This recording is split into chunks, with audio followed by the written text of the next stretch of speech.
সবসময় তাড়িয়ে নিয়ে বেড়াচ্ছে। আজকাল আমার চোখের পলক পড়ে না জানিস। আমি আরশির সামনে দাঁড়িয়ে দেখেছি,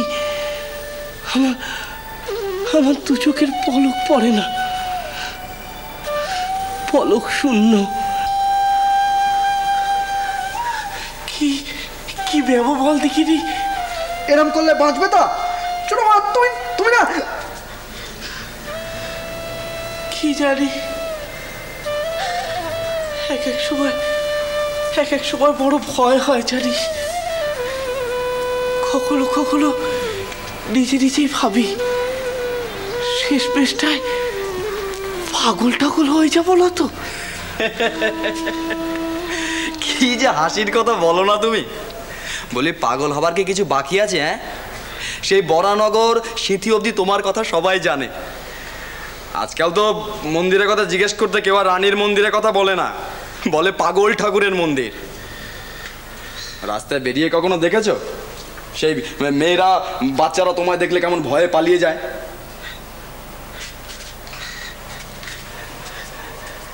কি রে ঋতু, সত্যি? আমাকে কি জিজ্ঞাসা করছো? নিজের গতি নিজে বোঝো না? এ কি খুব বাহাদুরির কথা যে চোখের পলক পড়ে না? এরকম ব্যামোর কথা তো আমি বাপের জন্মে কখনো শুনিনি।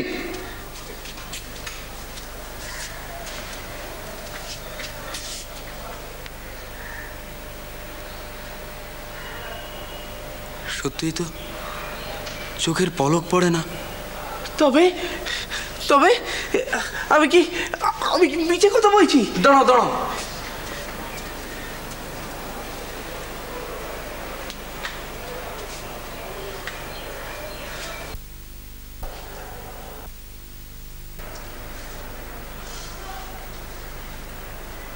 কি ব্যামো যে বাঁধিয়েছ ঠাকুর,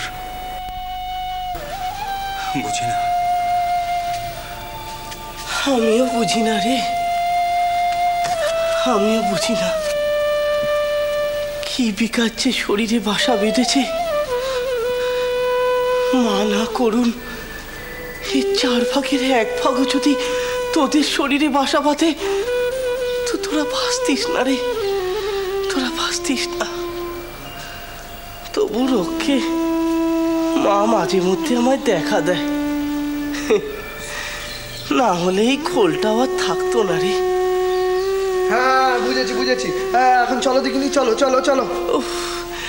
তোরা যা দেখিনি, তোরা যা তো। আমার একটু মায়ের কাছে একা থাকতে দে। কেন একা থাকতে দেব? কেন শরীরকে এমন হয়ে কষ্ট দিচ্ছ? হ্যাঁ, রানীমা এখন নেই। কোথায় ভালো করে পুজো আচ্ছা করে এই মন্দিরের ডাক বাড়াবে, যাতে করে আরও লোকজন ভক্তজন এই মন্দিরে আসে। তা নয়, দিন তুমি পাগলামোর মাত্রা বাড়াচ্ছ। মেয়ে মানুষের নরম মন, তাই তিনি সব সয়েছে। তা বলে সেজবাবু যে সব সইবেন তার তো কোনো মানে নেই। চুপ কর দেখিনি, চুপ কর। কেন চুপ করবা? চুপ কর। তোরা যত উল্টো পাল্টা বকিস। এ মায়ের মন্দির, এখানে কে কার দেখতাই রে? কে কার দেখতাই? আমি সেজবাবুর না সেজবাবু আমার? বোঝো। শোনো ঠাকুর, কেউ কারো দেখতাই নয়, যে যার সে তার। তোমার দায় কার ঠাকুর? বুঝি রে, বুঝি, সবই বুঝি। কাছে গেলে এমন করে খামচে ধরে যে টেনে ছাড়াতে পারি না মোটে। আবার এমন গতিক জানিস, এই যে বিয়ের কালে এতকাল ছেড়ে রেখেছিল, তারপরে আমার মধ্যে এমন টান যে আমার মনে হচ্ছে মা ছাড়া এই বিশ্ব সংসার রসাতলে যাচ্ছে।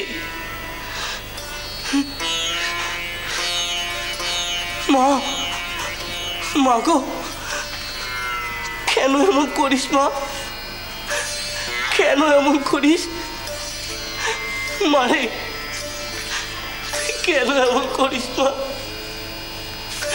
কেন এমন করিস? ও মা মারে, ও মারে,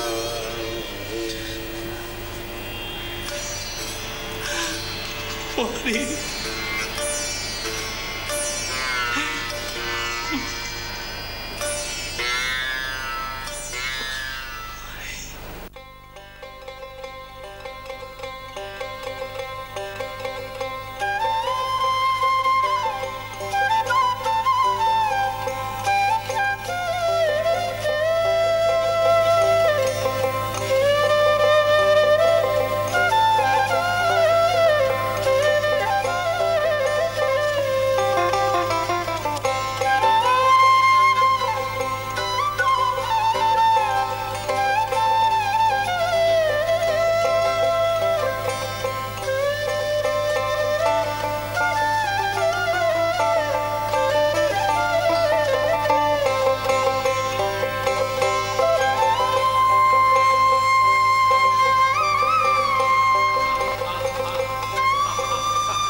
মাধব দাদা, ও মাধব দাদা শুনো।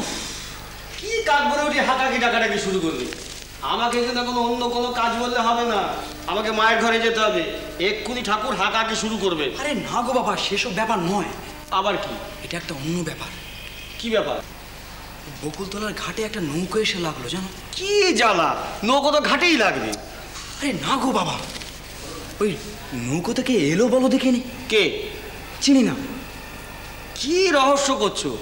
কাল রাতে কি নেশা টেশা করেছিলে? যত ধাঁধা লাগানো কথা। আরে ও মাধব দাদা শোনো না,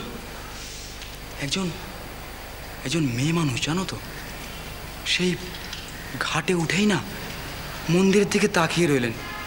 তারপর কার মন্দির, কি সব বৃত্তান্ত সব জিজ্ঞেস করলো। তারপরে কেমন তোর জন্য বিভোর হয়ে পাড়ের মাটি মাথায় তুলে নিল। এখনো বোধহয় ওই পাড়ের ঘাটে চাঁদনিতে বসে রয়েছে জানো। কি চায়? সেটাই তো ঠিক বোঝা যাচ্ছে না। তবে ওই মেয়ে মানুষ তান্ত্রিক থাকে না, অনেকটা সেই রকম জানো তো। ওই পরনে লাল রঙের শাড়ি। তা হবে, মন্দিরে তো কত লোকই যায় আসে। আরে না গো বাবা, এ আর 5 জনের মতো নয়। ওর ওই চোখ মুখ দেখে আমার যেন কেমন ঘোর লেগে গেল।